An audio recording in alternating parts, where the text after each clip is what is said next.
پاکستان میں بسنے والا شاید ہی کوئی ایسا انسان ہو جس نے کبھی زندگی میں سروس کمپنی کا جوتا نہ پہنا ہو۔ سروس کمپنی پاکستان کی ہی نہیں ایشیا برصغیر سب سے بڑی جوتے بنانے والی کمپنی ہے اور جس کا کمپیٹیٹر ہے باٹا کمپنی۔ لیکن کیا آپ جانتے ہیں سروس کمپنی نے کس طرح انٹرنیشنل برانڈ باٹا کمپنی کو بیٹ کیا اور اپنا آپ کو دنیا میں منوایا؟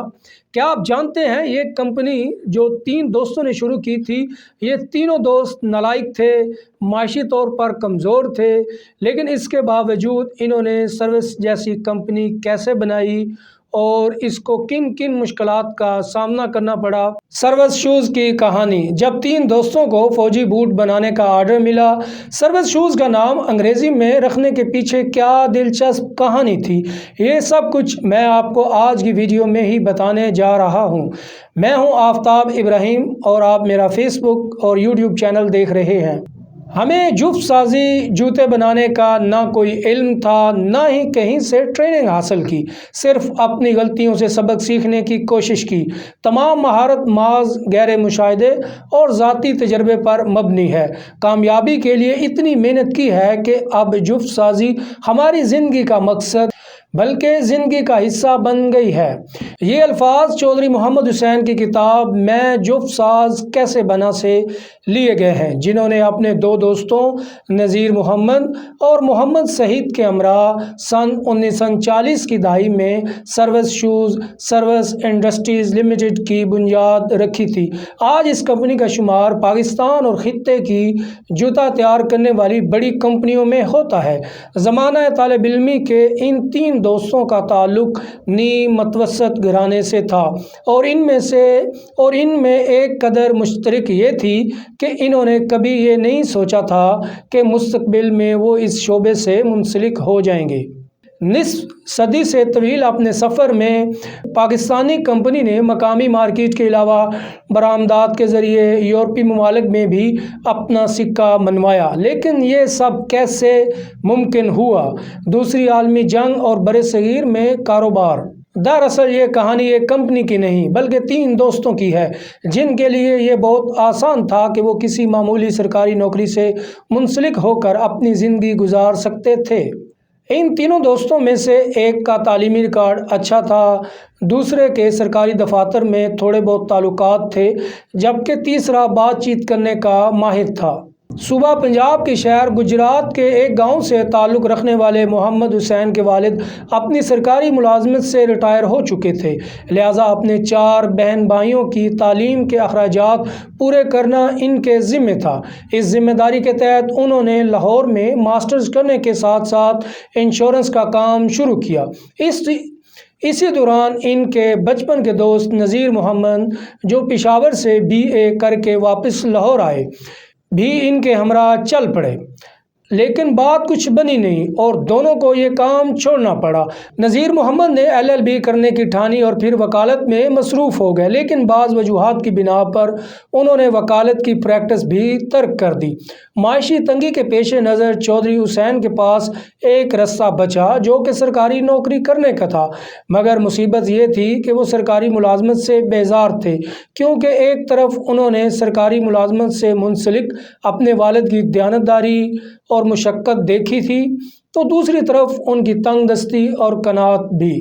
تیسرے دوست یعنی محمد سعید کالج سے فارغ التحصیل ہونے کے بعد محکمہ صنعت کے شعبہ مارکیٹنگ میں چلے گئے، لیکن وہ بھی اپنی اس نوکری سے مطمئن نہیں تھے۔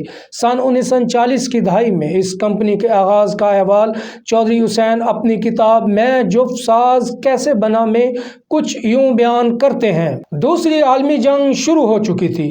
محمد سعید اور میں نے سوچا کہ جنگ میں حکومت کو مختلف قسم کے سامان کی ضرورت رہتی ہے، کیوں نہ ٹینڈرز کا کام شروع کیا جائے، اور پھر تینوں دوستوں نے مل کر 63 روپے جمع کیے۔ ان میں سے 52 روپے میں ایک جگہ کرائے پر لینے کے بعد ٹینڈر کی بنیاد پر کام شروع کر دیا۔ جلد ہی انہیں ایک ٹینڈر کے تحت پولیس کے لیے چپل فراہم کرنے کا ٹھیکہ مل گیا، لیکن دلچسپ بات یہ ہے کہ ان کے پاس نہ تو چپلیں تھیں اور نہ ہی انہیں تیار کرنے کی صلاحیت۔ لاہور میں خام مال مہنگا تھا، اس لیے وہ پولیس اہلکاروں کے چپل ڈھونڈتے ڈھونڈتے گجرات پہنچ گئے اور وہاں جا کر 5-6 موچیوں سے یہ تمام سامان تیار کروایا۔ پولیس کے لیے لیدر چپلوں کے بعد انہیں اس محکمے کے اہلکاروں کے لیے بوٹ بنانے کا آرڈر بھی مل گیا اور جفت سازی کا یہ کام آگے بڑھتا رہا۔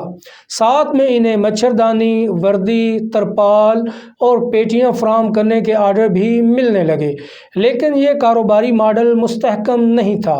وہ لکھتے ہیں کہ ایک مرتبہ انہیں ایک بڑے آرڈر کے لیے 1000 روپے کی ضرورت تھی، لیکن کوئی بینک قرض دینے کو تیار نہیں تھا۔ تمام بینک ہندوؤں کے تھے جو زمینداروں کو قرضہ نہیں دیتے تھے۔ سود کی شرح 3% تھی۔ ایک دوست کے ذریعے 3 کی بجائے 120% سود پر قرض ملا، یعنی انہیں 3 ماہ کے لیے 1000 روپے کی رقم پر 300 روپے سود ادا کرنا پڑا۔ کمپنی کا غیر جانبدار نام۔ کہنے کو تو یہ تینوں اب ایک چھوٹی سی کمپنی کے مالک بن گئے تھے، لیکن حساب کتاب اور ماڈل کی پیکنگ سمیت زیادہ تر مزدوری انہیں خود کرنا پڑتی تھی۔ دوسری عالمی جنگ 1945 میں اختتام کو پہنچی اور اس کے ساتھ ترقی پاتے اس کاروبار کے آئندہ کے منصوبے دھرے کے دھرے رہ گئے۔ جب سرکاری ٹھیکے ملنا بند ہو گئے تو کمپنی کے لیے آمدن کا ایک بڑا ذریعہ بند ہو گیا۔ شاید اس میں بھی کوئی حکمت تھی جس کی بدولت انہیں خیال آیا چونکہ وہ لیدر اور کینوس کا کام کر ہی رہے ہیں تو کیوں نہ اسی سے متعلق سامان تیار کر کے بیچا جائے۔ اس خیال کے تحت انہوں نے جوتوں کے ساتھ سفری سامان اور ہینڈ بیگز بنانا شروع کر دیے۔ اب وقت آ گیا تھا کہ باقاعدہ ایک کمپنی بنائی جائے اور محض سرکاری ٹینڈر لینے کی بجائے عام لوگوں کو بھی چیزیں فروخت کی جائیں۔ لیکن یہاں یہ سوال پیدا ہوا کہ کمپنی کا نام کیا رکھا جائے۔ چودھری حسین کے مطابق ان دنوں برصغیر میں ہندو مسلم سوال زندگی کے ہر شعبے کو متاثر کر رہا تھا اور وہ نہیں چاہتے تھے کہ نام کی وجہ سے یاران وطن ان کے مال کا بائیکاٹ کر دیں۔ چنانچہ کمپنی کا نام سروس لمیٹڈ رکھا گیا۔ تقسیم ہند سے قبل سروس کے بیشتر گاہک غیر مسلم تھے۔ شاید یہی وجہ تھی انگریزی نام کے ذریعے ممکنہ اعتراضات سے بچا گیا۔ پاکستان کا قیام ہوا، آزادی ملی، لیکن کاروبار اور تجارت کے لیے یہ آزادی قید کی سی تھی۔ کوئی لٹ گیا، کسی کی ادائیگیاں رہ گئیں۔ سروس کے ساتھ بھی کچھ ایسا ہی ہوا اور سرحد پار گاہک اور سپلائر ہمیشہ کے لیے دور ہو گئے۔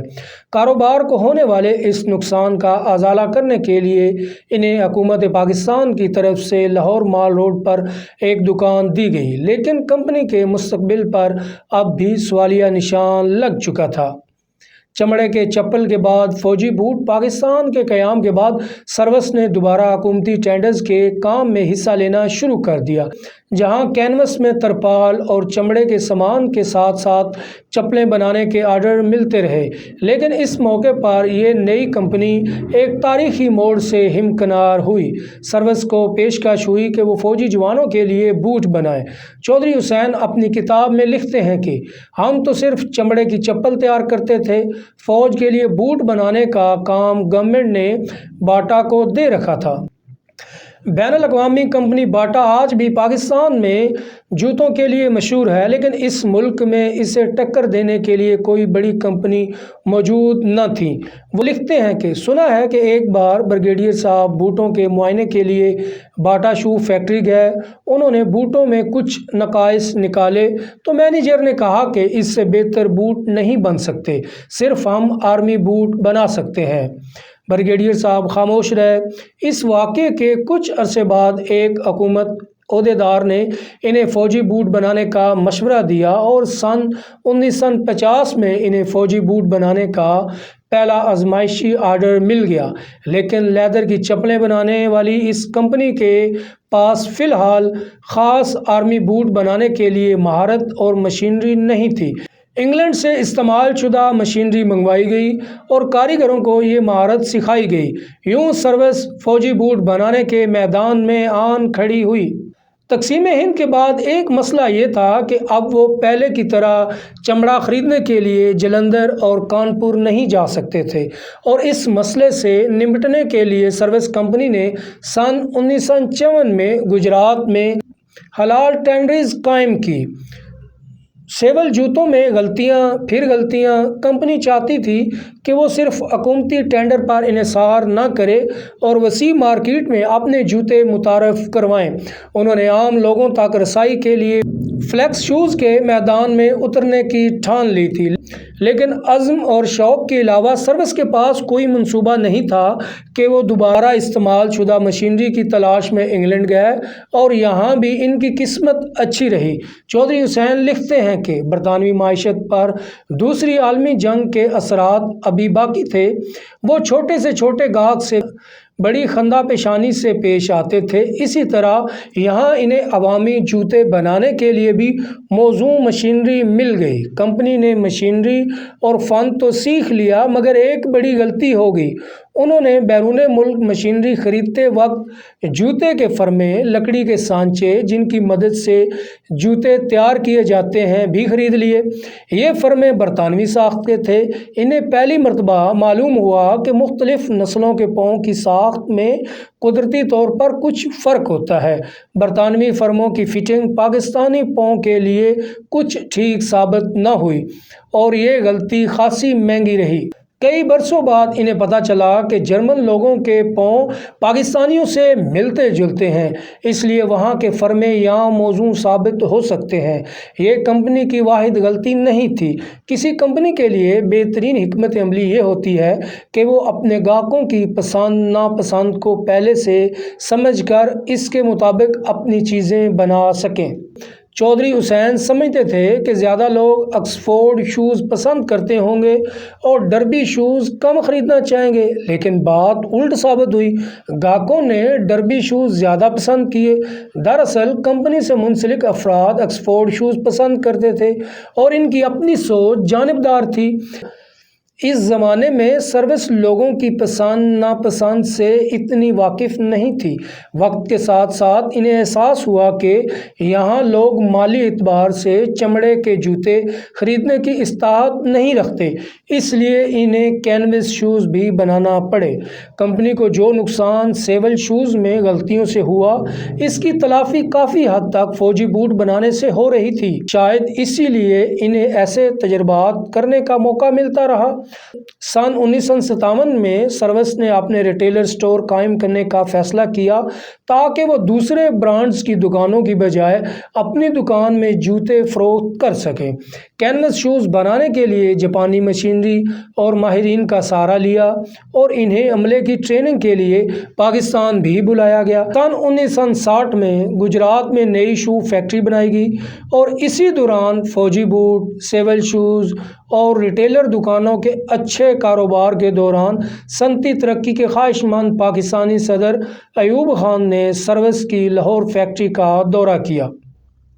برآمدات کی ابتدا 60 کی دہائی میں پاکستان نے روس کے ساتھ مال کے بدلے مال کی بنیاد پر تجارت شروع کی تھی، اور مختلف شعبوں میں کام کرنے والوں کو برآمدات بڑھانے کے لیے حکومتی حوصلہ افزائی حاصل تھی۔ سروس نے بھی اس بہتی گنگا میں ہاتھ دھونا چاہے۔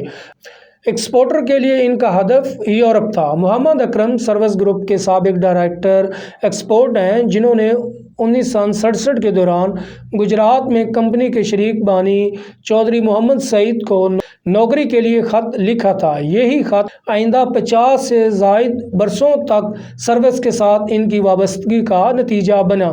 وہ بتاتے ہیں کہ مجھے کہا گیا کہ ہم نے یہاں سے برآمدات شروع کرنی ہے، جو کہ اس سے پہلے نہیں تھی۔ اس وقت پاکستان سے زیادہ تر خام مال بھیجا جاتا تھا۔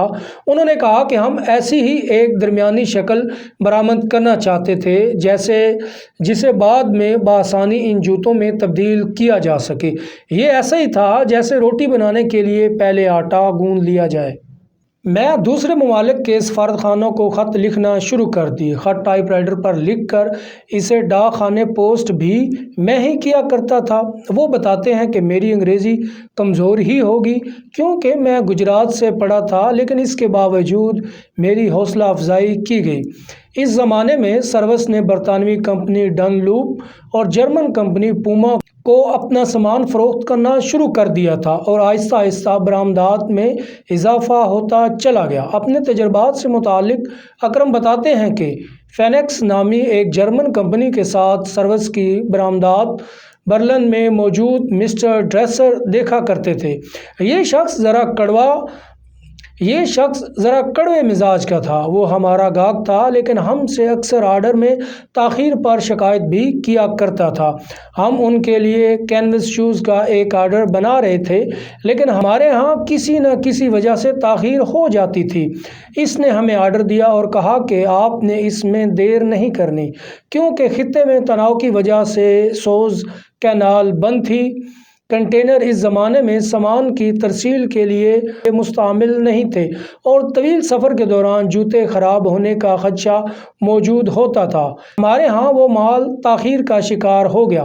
میں نے بات کی اور اس نے مزید مہلت دے دی، پھر بھی ہمارے مال میں دیر ہوگی۔ اس مصیبت سے نپٹنے کے لیے محمد اکرم نے کچھ ایسا کیا کہ اس کے بعد مزید تاخیر پر مسٹر ڈریسر نے کمپنی سے شکایات کرنا چھوڑ دی اور آرڈر کی ڈیڈ لائن میں بھی توسیع کر دی۔ جب اکرم سے پوچھا گیا کہ انہوں نے مسٹر ڈریسر سے ایسا کیا کہا تھا تو انہوں نے بتایا کہ میں نے اسے ایک ایسی وجہ بتائی جس کا وہ جواب نہیں دے سکے تھے۔ میں نے کچھ تصاویر دکھا کر انہیں بتایا کہ سکھر کے پاس ہمارا ایک ٹرک الٹ گیا ہے اور تمام سامان ضائع ہو گیا ہے۔ امید کے برعکس اس چال پر اکرم کے باسز خوش نہ ہوئے اور انہیں آئندہ سچ پر انحصار کرنے کا حکم دیا گیا، حتیٰ کہ انہیں یہ بھی کہا گیا کہ اس بات کا اعتراف مسٹر ڈریسر کے سامنے بھی کریں، جو کہ انہیں کرنا پڑا۔ لاہور فیکٹری میں ہنگامہ آرائی۔ چودھری حسین اپنی کتاب میں 1981 کے دوران لاہور فیکٹری پر حملے کو اپنی زندگی کی تلخ ترین حقیقت بتاتے ہیں۔ صبح حسب عادت فیکٹری کھلنے کے وقت میں وہاں پہنچا۔ اچانک فیکٹری کھلنے سے قبل وہاں کچھ لوگوں نے حملہ کر دیا۔ وہ اس واقعے کا ذکر کر رہے ہیں کہ جب فوجی آمر جنرل ضیاء الحق کے دور میں پنجاب کے صوبائی دارالحکومت میں ان کی فیکٹری اور ہیڈ کوارٹر پر بدامنی اور ہنگامہ آرائی کا ایک واقعہ پیش آیا، جس میں عملے کی کاریں جلا دی گئیں، کمروں کی کھڑکیاں توڑ دی گئیں اور کئی افراد کو زخمی کیا گیا۔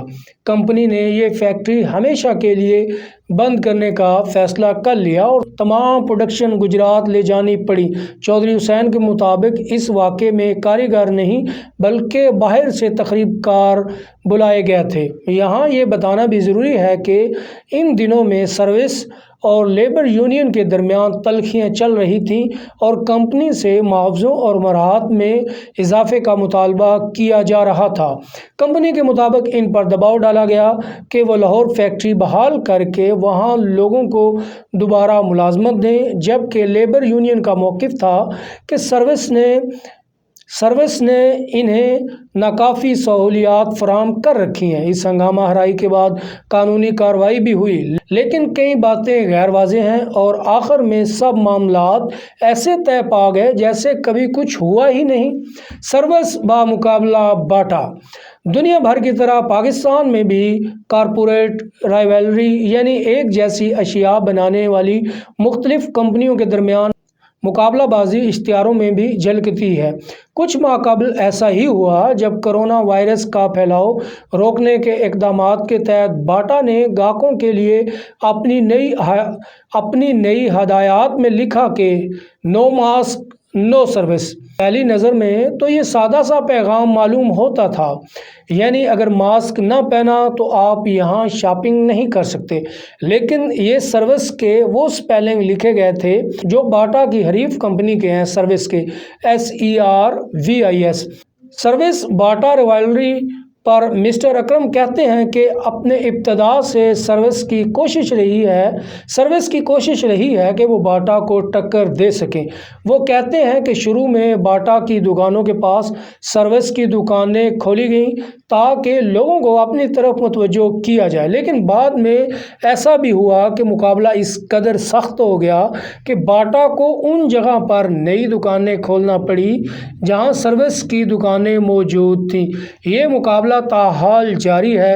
باٹا کو ایک بڑے بین الاقوامی گروپ کا حصہ ہونے کا فائدہ ہو رہا ہے، مگر سروس والے مقامی سطح پر لوگوں کی پسند ناپسند کو سمجھنے پر فخر کرتے ہیں، اور وہ تینوں دوست جنہوں نے سروس کمپنی کی بنیاد رکھی تھی اب اس دنیا میں نہیں ہیں، اور ان کی تیسری نسلیں اس کمپنی کو چلا رہی ہیں۔ جوتوں کے ساتھ ٹائر کے کاروبار کو وسعت دینے کی بھی کوشش ہو رہی ہے۔ سروس گروپ کے مطابق گزشتہ 10 سال سے ان کی کمپنی ملک میں جوتوں کی سب سے بڑی ایکسپورٹر ہے۔